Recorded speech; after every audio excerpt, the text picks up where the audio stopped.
Listen up, today is off the charts.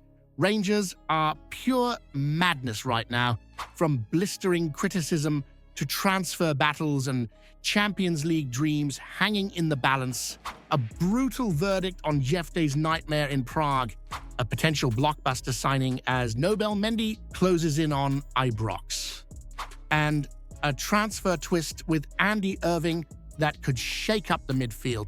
Add in a fiery tug-of-war with Celtic over Monaco's Kassoum Ouattara, complete with injury drama, and you've got a week that's as tense as a title decider. Every twist and turn is about to unfold, and you'll want to see exactly how it all plays out. You know, for a night that technically should have been a straightforward stroll into the next round, Rangers made sure every heart rate monitor in Scotland got a proper workout. We arrived in Czechia with that lovely 3-0 advantage from Ibrox, and the job looked all but done. But Viktoria Plzen clearly didn't read the script, or if they did, they tore it up and threw it in the bin. They pressed, they chased, and they kept the ball moving like they were playing for their lives. Rafu Durosinmi put them ahead before half-time, and suddenly the noise inside the Dusan Arena was something else. The Czechs genuinely believed they might claw this back, but Lyle Cameron, cool as you like, slotted home after the hour and popped their balloon. Markovic then grabbed a late consolation, and although the scoreline read 2-1 to them, the tie belonged to us. It might have been the first defeat under Russell Martin, but the more important number was the aggregate, the fact that we're now just 2 games away from the glittering riches of the Champions League with up to £40 million at stake. Now, the reaction from the world's media has been fascinating. In Czechia, iSport called Plzen's display courageous and claimed they had chased away the Scottish Rangers, which is a bit rich considering we're the ones still in the Champions League draw. Plzeňski painted the night as one of heartbreak for the home support, but pride in their best performance of the season. Medium described Rangers' equaliser as a cold shower that ended any hope of a miracle. Over in France, L'Équipe kept it straight. Plzen might have won on the night, but Rangers are the ones marching on in Europe's elite competition. The Daily Mail, being the Daily Mail, decided to spin it like we'd barely limped over the line, talking about how hollow it must have felt and how fragile that 3-goal cushion looked. But even they had to admit we got the job done and pocketed a tidy £3,700,000 in prize money. From Belgium, Sporza noted that Club Brugge now know their opponent and warned they'll need to raise their level to deal with the Scots. CTK in Czechia reminded everyone that Plzen's dream was over and only Slavia will represent the country in the Champions League proper, with Viktoria now dropping into the Europa League. And that brings us neatly to what's next, the playoff against Club Brugge. Their captain, Hans van Aken, is already stirring the pot, saying it'll be similar to facing Celtic last season when they drew 1-1 in Glasgow. I can only imagine Martin pinning that up in the dressing room. They've also got their so-called impossible man, a Carlos Forbes, rapid, tricky, and apparently unable to cause havoc on either wing. Impressive on paper, but Ibrox has a way of turning European danger men into passengers. This is where it gets real. One step from the group stage, one massive leap in financial muscle, and a chance to put a Belgian side firmly in their place in front of a roaring Ibrox crowd. Do you believe Rangers have the steel to make Brugge regret every comparison to Celtic, or did the nervousness in Plzen show that we might be a bit too fragile when the pressure ramps up? It's looking like Russell Martin might be dipping into the market again, and this time the name on the table is Andy Irving. Now, you'll remember Irving from his Hearts days. Made his debut back in 2018, racked up over 60 appearances, and then packed his bags in 2021 for a crack abroad. He's been at West Ham since last year, but has barely had a sniff. Only 11 outings for the Irons, and it's no surprise he's weighing up his options. Reports say Rangers are seriously eyeing him up, with Celtic, Stuttgart, and FC Köln also in the mix. if he fancies following in the footsteps of John Souttar, Barry McKay, and Lee Wallace by swapping Tynecastle for Ibrox, it could be a shrewd move. Irving's also thinking about his Scotland ambitions, and let's be honest, a season pulling strings at Ibrox does a lot more for your World Cup chances than sitting on a London bench. But here's the thing, while Irving could bring a bit of composure and range to the middle of the park, there's an even bigger elephant in the room, a proper centre forward. The creative lads have arrived, Mendy Kassoum, Mikey Moore, Oliver Antman, but after watching Cyril Dez's horror show against Dundee, it's clear we're still crying out for a finisher who doesn't need 3 chances to hit the target. Martin's still waiting for that first league win, and the Dundee draw has only cranked up the urgency. Adding Irving might be part of the solution, but without a clinical striker to turn chances into goals, we'll keep making heavy weather of games we should be burying by half-time.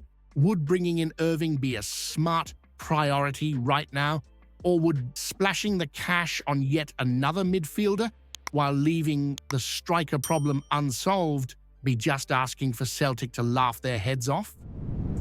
Well, you didn't need slow-motion replays to see that Jefte had a stinker in Prague. Russell Martin rolled the dice by starting him in such a high-stakes Champions League tie, but against Viktoria Plzen, the young Brazilian looked like a man trying to put out fires with a thimble. Losing Memic for the opener, chasing shadows late on and winning 0 tackles out of 2, that's not the kind of stat line you want to pin on your fridge. Gary Keown of the Scottish Daily Mail went in 2-footed with his verdict, handing Jefte a brutal 2 out of 10 and calling his performance atrocious and not good enough. And while that's harsh, you can't say it's unfair after watching how easily Plzen got joy down that flank. Now here's the dilemma. Palmeiras are circling, with talk of a deal worth between 4.3 million and 5.1 million pounds on one hand. Cashing in on a player who's never nailed down a starting spot might be good business. On the other, Ridvan Yilmaz would then be our only senior left back, and he's already attracting interest from Besiktas. That's a risky game to play when you're chasing silverware and fighting for a place in Europe's elite competition. Max Aarons could fill in on the left in a pinch, but let's be honest, that's like asking your mate who plays darts to stand in goal. He might manage, but it's not his best position. If Jefte goes, Martin would have to dip back into the market sharpish, because heading into the business end of the season without depth on that side would be asking for trouble. And let's not forget, the title race is already on a knife edge after that ropey start in the league. Drop points because of a makeshift defense, and Celtic will be laughing all the way to the trophy. Would you take the money for Jefte now and risk scrambling for a replacement, or is keeping him, flaws and all, the lesser evil if it stops Celtic stretching their lead? Rangers are on the brink of landing their 10th signing of the summer, with Real Betis defender Nobel Mendy ready to jet into Scotland for his medical. Russell Martin has been crying out for more depth at the back after a shaky start to the league campaign, and the 6F2 in Senegalese looks like exactly the sort of physical presence who can bring steel to the defense. The deal's all but agreed, £2.5 million plus a 20% sell-on clause, and the player has already shaken hands on personal terms. It's a move that only came about because his proposed switch to PSV Eindhoven collapsed in May due to an administrative blunder. That opened the door for Rangers to swoop, even with Rayo Vallecano also sniffing around. Now it's down to getting the paperwork signed, the medical passed, and the lad into a Rangers shirt. Mendy's no stranger to European competition, with a couple of La Liga outings and 2 UEFA Conference League appearances under his belt. And while he's yet to earn a senior Senegal cap, his versatility is a major asset. He can operate as a centre-half or a left-back, which is music to the ears after watching the Jefte situation unfold and knowing Ridvan Yilmaz's future is still up in the air.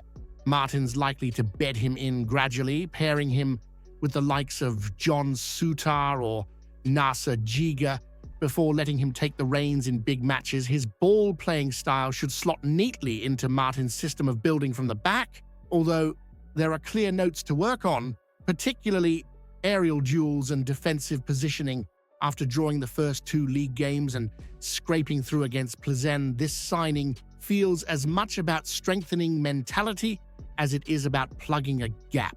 Mendy's arrival, combined with the atmosphere of a packed Ibrox and the lure of Champions League football if we see off Club Brugge, could be just the shot in the arm this side needs to turn those nervy performances into dominant wins. Would you trust Martin to throw Mendy straight in for the Brugge tie, or would starting a raw 20-year-old in such a high-stakes match be gambling with our Champions League dream? Kassoum Ouattara, another name thrown into the Rangers rumour mill, and this one's already carrying a warning label. The Monaco left-back has been on the fringes in League One, just 12 league appearances last season and barely 390 minutes on the pitch. He's young at 20, he's quick, he can cross, and he's got a decent aerial game for his size. But here's the red flag: a serious calf injury last season that kept him out for months, and even after he came back, he vanished from matchday squads again. Both Rangers and Celtic have reportedly been in touch with his agent, and Monaco are looking for a permanent sale rather than a loan. But injury expert Dr. Rajpal Brar has already pointed out that our medical team would likely have to give him a very in-depth assessment, specifically to check healing and risk of recurrence. The fact he hasn't played a competitive league minute since mid-January makes that concern even louder. From a football point of view, he's still unproven at top level, and Russell Martin may not be keen on throwing money at another left-sided option who could spend more time in the physio room than on the pitch.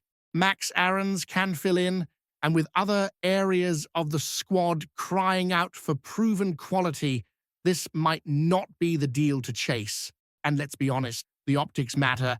After the shaky start in the league and a patchy performance in Plzen, spending a chunk of the budget on a player with a dodgy injury record will have Celtic sharpening their jokes before the ink's even dry. Would taking a gamble on Ouattara's potential be smart business, or would splashing cash on an injury-prone project while the title race is already teetering be handing Celtic exactly the banter they're waiting for? If you haven't seen yesterday's video yet, you're missing out. Explosive news about Rangers that'll leave every fan stunned. Go check it out now.